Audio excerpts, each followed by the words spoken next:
Yadullah, tangan Allah sudah dititipkan kepadamu. Tangan siapa ini?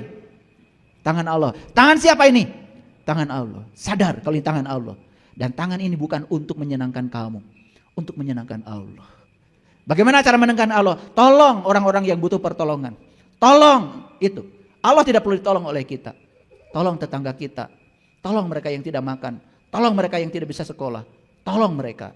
Ketika kita menolong mereka, itulah menolong Allah yang sebenarnya. Lucu ya. Banyak orang yang rajin ke tempat ibadah setiap hari dengan tetangga tidak akur. Saya tidak ngerti Tuhan mana yang kamu sembah. Tuhan yang gaib kamu sembah-sembah, Tuhan yang nyata kamu abaikan. Kamu rajin ke tempat ibadah, tetapi di rumah konflik terus. Dengan anak konflik, dengan istri konflik, dengan suami konflik. Tuhan mana yang kau sembah? Yang gaib kamu sembah-sembah, yang nyata.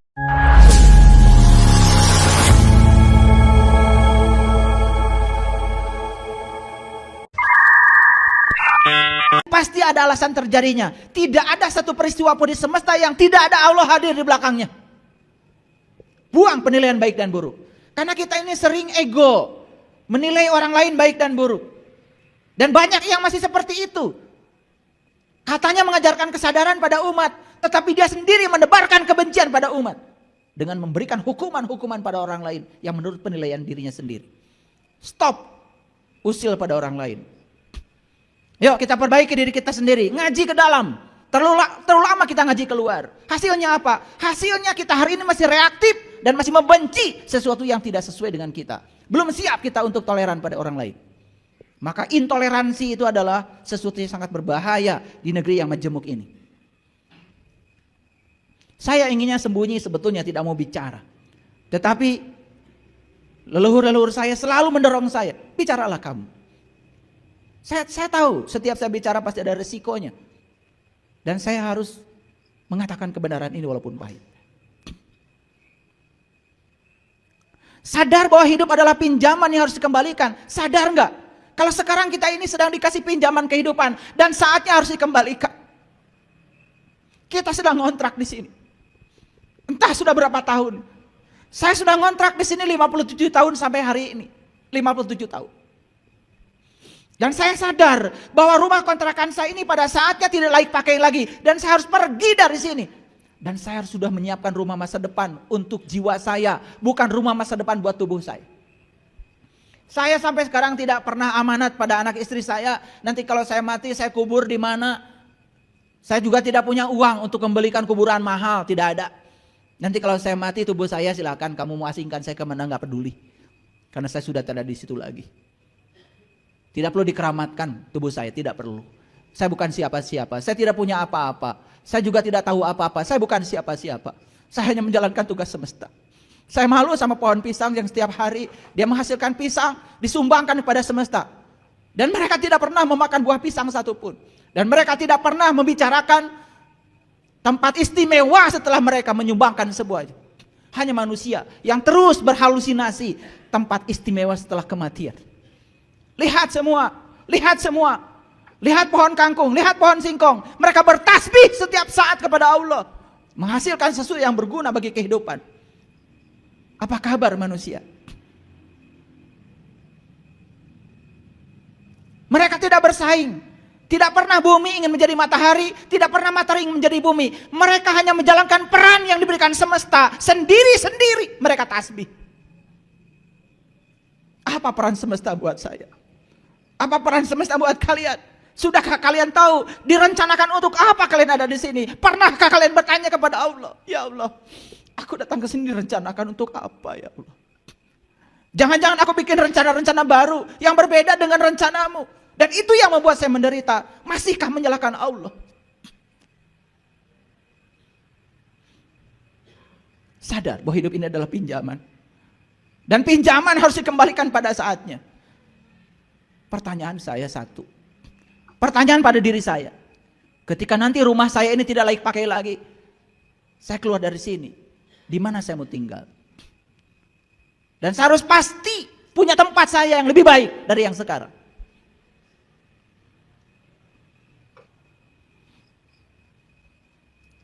Sadar bahwa tujuan hidup adalah hidup itu sendiri. Hidup ini tujuan hidup. Hidup ini sudah tujuan hidup. Buat apa kita meruskan tujuan hidup? Hidup ini sudah tujuan hidup. Tujuan hidup itu ya hidup. Nikmati hidup ini, nikmati. Sayangi orang-orang yang dekat dengan kita. Sayangi anak-anak kita, cucu kita, pasangan hidup kita. Hormati keberadaan mereka. Tumpahkan cinta kasih kita kepada mereka. Biar mereka merasakan kehadiran kita di semesta ini ada. Dan membawa berkah bagi mereka.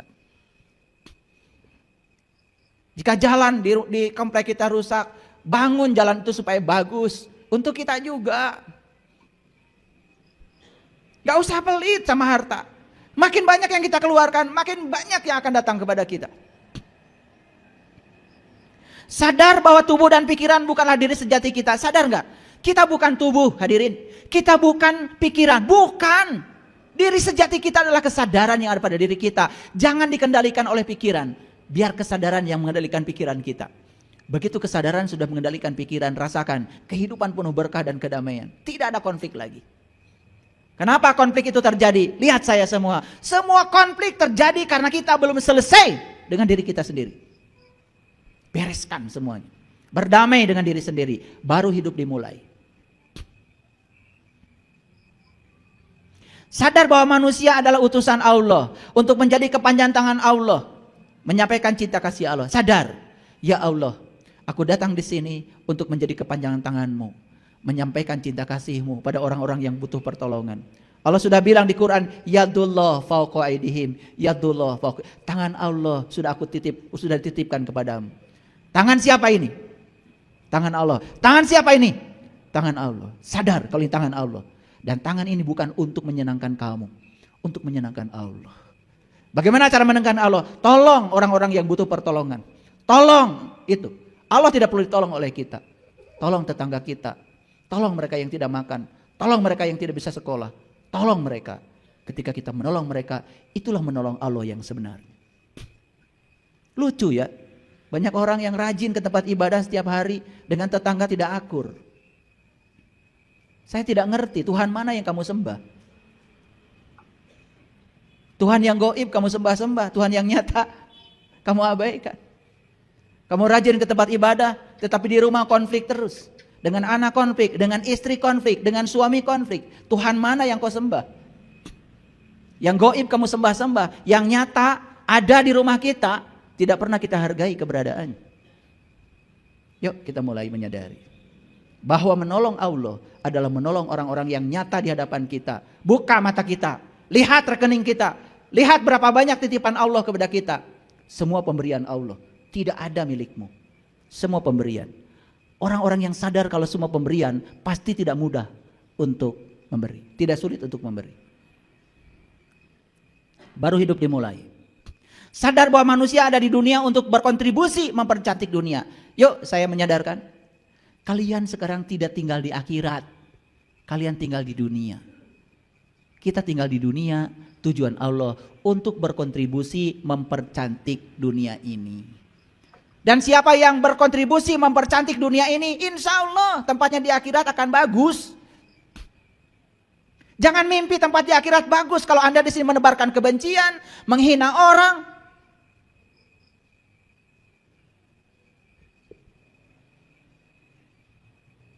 Udah gitu menghina orang atas nama Tuhan dan agama.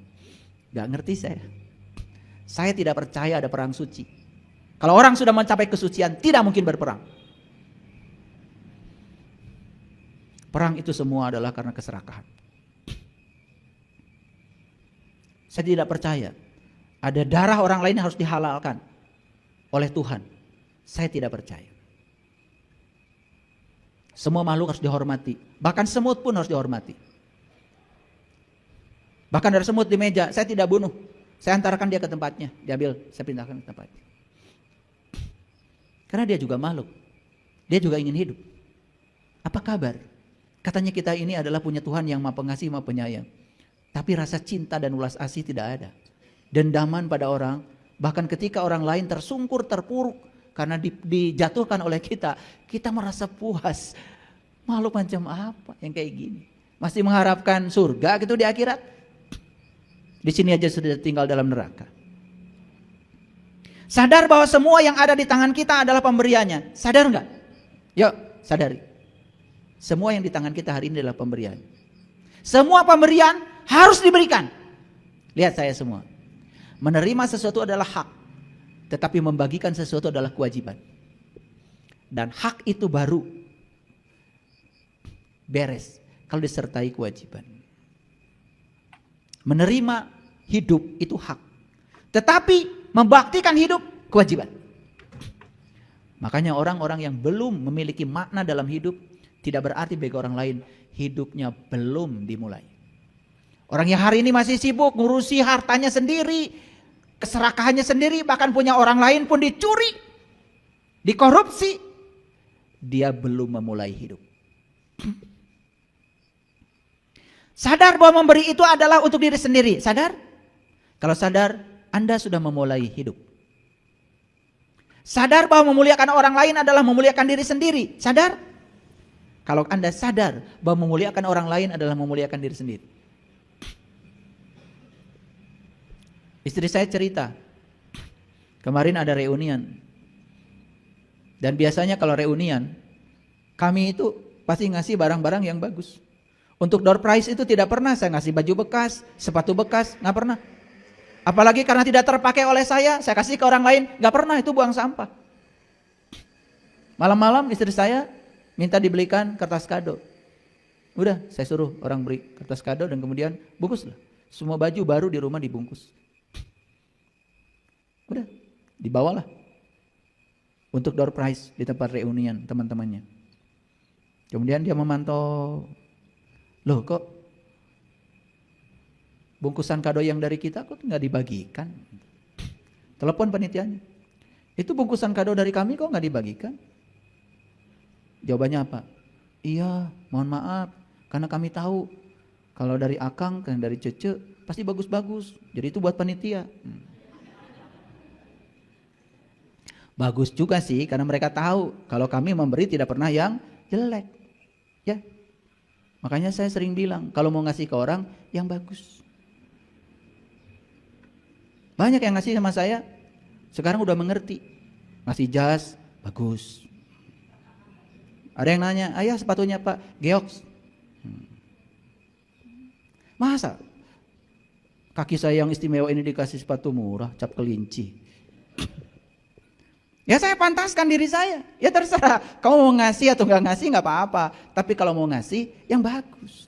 Maka di Quran dikatakan, tidaklah disebut pemberian kecuali kamu memberi yang kamu cintai.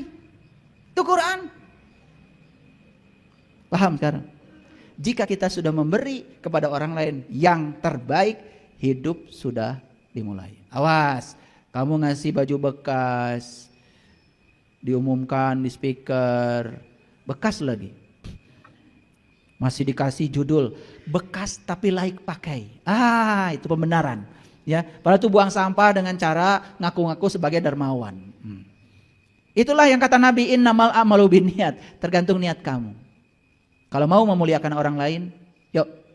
Karena memuliakan orang lain, memuliakan diri sendiri. Kalau kita sadar memuliakan orang, memuliakan diri sendiri, hidup sudah dimulai.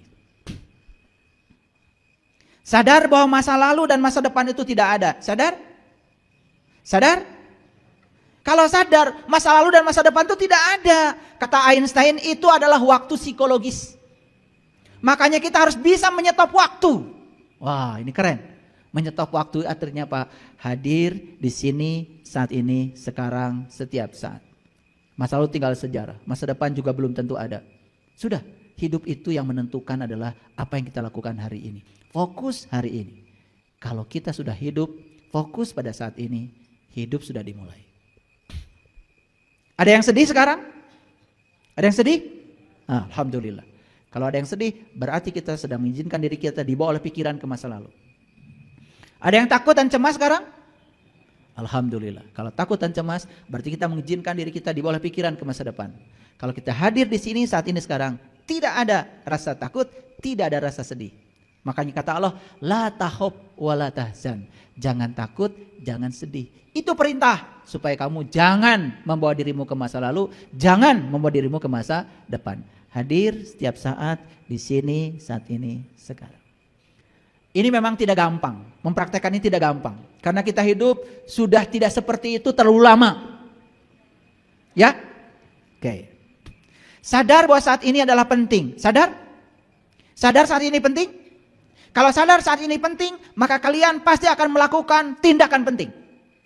Pasti akan melakukan tindakan penting pada orang-orang yang penting. Bagi saya, kalian semua adalah orang penting. Kenapa? Karena saya sedang menghidupi hidup saat ini bersama kalian. Karena saat ini saat yang paling penting, maka saya berbicara yang penting.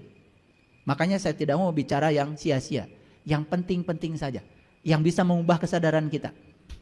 Maaf kalau dari tadi kok ceramah gak ada bodorannya. Kalau mau bodoran nonton stand up comedy. Jangan lihat saya. Kalau saya stand up comedy, saya ahlinya. Cuman habis 2 jam stand up comedy, kalian ketawa-ketawa dan setelah itu kalian tidak dapat apa-apa dari sini. Saya sedang mengubah kesadaran. Ceramah saya hipnoterapi. Makanya kalau dengar ceramah saya mungkin ada nyentuk-nyentuk, ikuti aja. Karena hipnoterapi, saya sedang menyebarkan energi, bukan kata-kata. Saya ahlinya dalam bidang itu. Jadi kalau saya bicara hipnoterapi, masuk di subconscious mind. Masuk, digedor-gedor tuh. Kalau dengar ceramah saya terasa digedor-gedor, nangis, bagus itu. Masih ada tanda kehidupan tuh. Ya, kalau udah digedor-gedor gini, malah tidur nyenyak, itu. Kalau habis dengar ceramah saya nggak bisa tidur, bagus itu. Berarti masih ada bakat untuk bisa memulai kehidupan. Lanjut, sadar bahwa Allah dekat bersama kita. Sadar? Sadar? Ya Allah. Ketika tidur, ini tidur. Ini tidur, ini tidur, ini tidur. Satu-satu yang gak bisa tidur, yang tidak pernah tidur adalah nafas. Betul? Hafal ayat kursi? Hafal. Buat apa? Buat nakut-nakutin hantu. Karena begitu pengetahuan kita ya sudah. Akibatnya dapatnya cuma itu aja. Allahu la ilaha illa huwal hayyul qayyum. Allah, tidak ada Tuhan selain Dia, senantiasa mengurus, mengatur, tegak berdiri bersama yang diurusnya. La ta'khudhuhu sinatu wala naum. Dia tidak pernah tidur, Dia tidak pernah ngantuk. Pertanyaan saya, siapa yang pernah tidur, nggak pernah ngantuk dalam diri kita? Siapa? Siapa? Berarti siapa nafas itu? Ya Allah, masih saja mau mendekatkan diri kepada Allah, sudah sedekat itu. Gara-gara bernapas, kamu bisa melihat saya. Gara-gara bisa bernafas, kamu bisa mendengar saya. Bukankah itu? Sedekat itu. Bahkan napas itu mengalir di setiap sel dalam tubuh kita. 100 triliun sel dalam tubuh kita, semuanya dialiri nafas. Masih mencari keluar? Kalau sadar bahwa Allah bersama kita, hidup sudah dimulai. Dan tidak mungkin menyakiti lagi orang lain. Karena Allah bersama saya, bersama dia, bersama dia, bersama dia, bersama dia. Oh, ternyata Allah yang sama yang berada di tubuh-tubuh yang berbeda. Bagaimana saya bisa merendahkan orang lain? Apalagi menghajar orang lain, menghakimi orang lain atas nama Tuhan dan Allah. Saya ragu, dia kenal apa tidak sama Allahnya dia? Jangan-jangan cuma nyebut-nyebut aja. Luar biasa. Nah, ketika kita sudah menemukan arti hidup, ketika kita dapat memperlakukan orang lain seperti memperlakukan diri kita sendiri, ketika hidup sudah memberi manfaat bagi makhluk lain, ketika keberadaan kita membawa kedamaian bagi makhluk yang kelihatan dan juga yang tidak kelihatan, itu artinya indikasi bahwa hidup sudah dimulai. Yuk, yang terakhir saja kita rangkum, jawab pertanyaan saya. Apakah kita sudah menemukan berkah hidup? Apakah kita sudah membagikan berkah hidup kepada orang lain?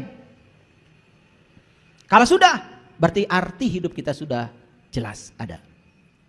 Apakah kita sudah bisa memperlakukan orang lain seperti memperlakukan diri sendiri? Jawab. Apakah kehidupan kita sudah memberi manfaat bagi makhluk lain? Apakah keberadaan kita di semesta ini sudah menjadi sumber kedamaian bagi makhluk yang kelihatan maupun yang tidak kelihatan? Kalau itu sudah, berarti hidup kita sudah dimulai. Jadi lucu saja, banyak orang yang takut kehidupannya berakhir, padahal kehidupan dia belum pernah dimulai. Jadi kesimpulannya, kenapa kita takut kehidupan berakhir? Karena kita belum pernah memulai kehidupan. Orang yang tipe 90% ini, apapun jadi masalah. Orang baik saja masalah bagi dia. Apalagi orang yang buruk. Coba. Kesulitan udah jelas jadi masalah, tidak jadi peluang. Apalagi ya, peluang saja jadi masalah, apalagi kesulitan bagi dia. Orang yang kayak gini, peluang saja masalah bagi dia, apalagi kesulitan. Jadi tidak ada di kehidupannya itu yang baik. Semua sudut pandangnya dalam otaknya dia itu buruk semua. Kenapa bisa begitu?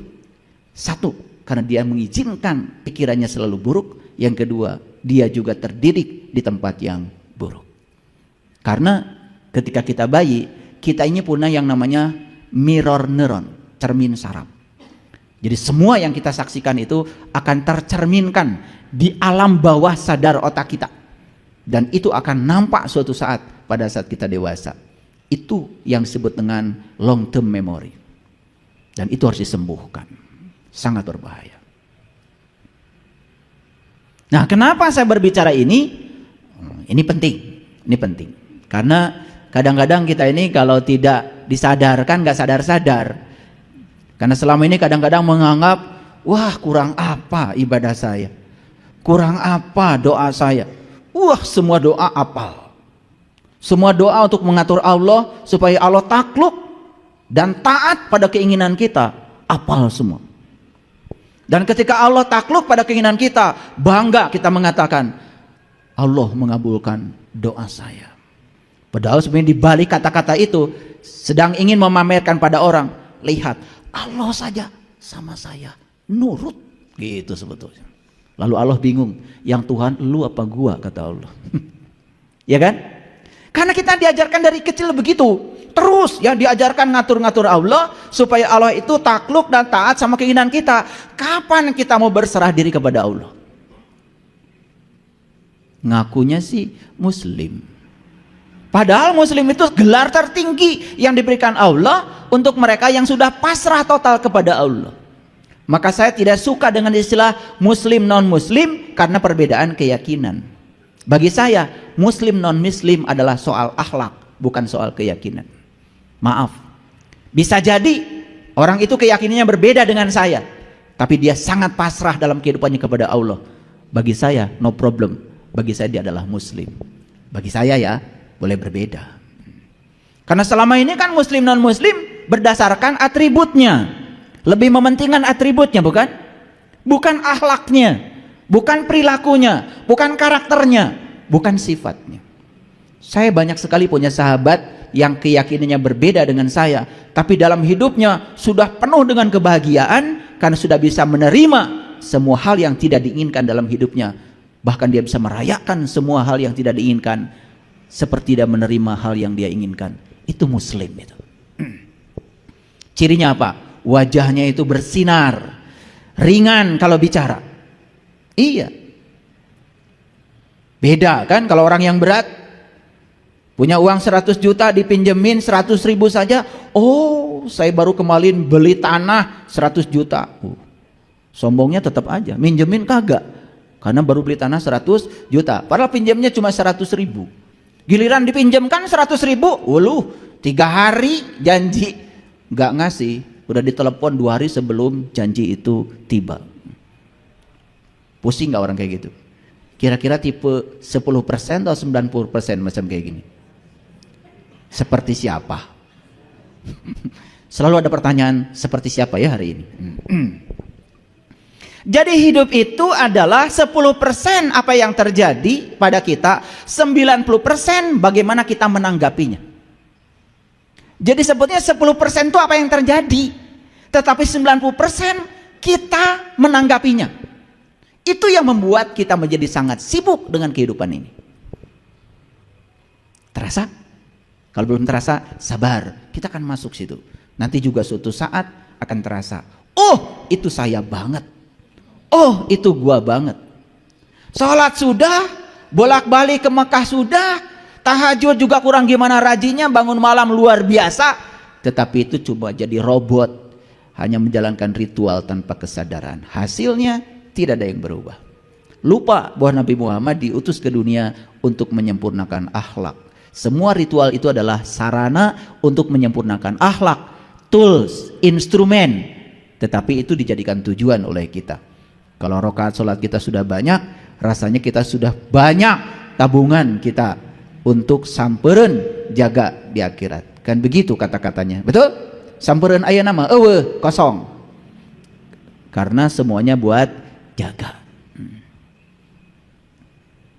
Itulah kadang-kadang kita suka bodoh, terus aja membawa diri kita oleh pikiran ke masa depan, lalu tidak pernah hadir di sini, saat ini, sekarang. Padahal hidup itu adalah di sini, saat ini, sekarang. Yang menentukan masa depan kita adalah saat ini kau buat apa.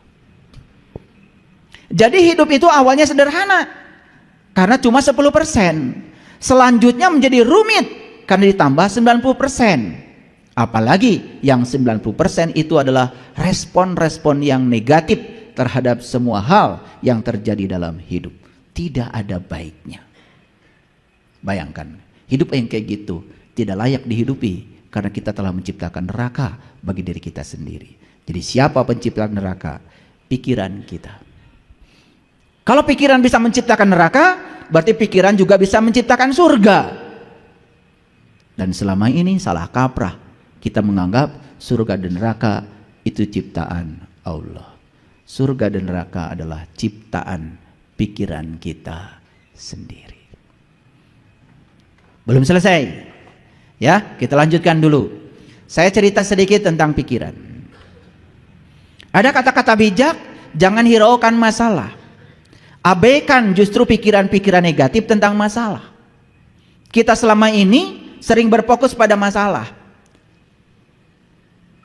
Kalau masalah diabaikan, justru fokus kita ke sini. Ada pikiran apa di dalam diri saya tentang masalah? Ketika pikiran sedang memproduksi pikiran-pikiran negatif tentang masalah, maka yang 10% itu membumbung menjadi 100%. Dibesarkan 90% oleh kita sendiri. Itulah pola kerja pikiran. Jadi pikiran itu ibarat parasut ya, hanya berfungsi ketika terbuka. Pernah lihat orang terjun payung? Pernah ada berita orang terjun payung kemudian meninggal? Gara-garanya cuma satu, karena parasutnya tidak terbuka. Begitu parasut tidak terbuka, ya sudah, dia akan mengalami percepatan jatuh bebas dalam fisika, free fall.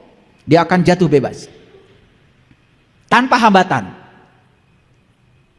Tetapi begitu ada payungnya terbuka, dia bisa kendalikan mau hinggap di tempat mana. Itu bedanya. Makanya orang-orang yang hari ini pikirannya masih tertutup, persis seperti orang terjun payung, parasutnya tidak terbuka. Dan orang-orang yang terbuka pemikirannya biasanya gampang untuk bisa menerima pandangan dari orang lain. Makanya dia akan menjadi kaya sudut pandang. Pernah nggak menyaksikan orang yang kekeh dengan pikirannya sendiri? Sulit untuk menerima kritikan, sulit untuk menerima pandangan dari orang. Asapang benerna, asapang akangna, merasa diri paling benar. Orang yang tertutup pikirannya seperti itu, persis seperti orang yang terjun payung, parasutnya tidak terbuka. Yuk, sudah berapa lama kita memiliki pikiran yang tertutup? Sudah berapa lama? Sudah terlalu lama. Makanya pikiran kita sudah kronis ini, sudah sangat kronis.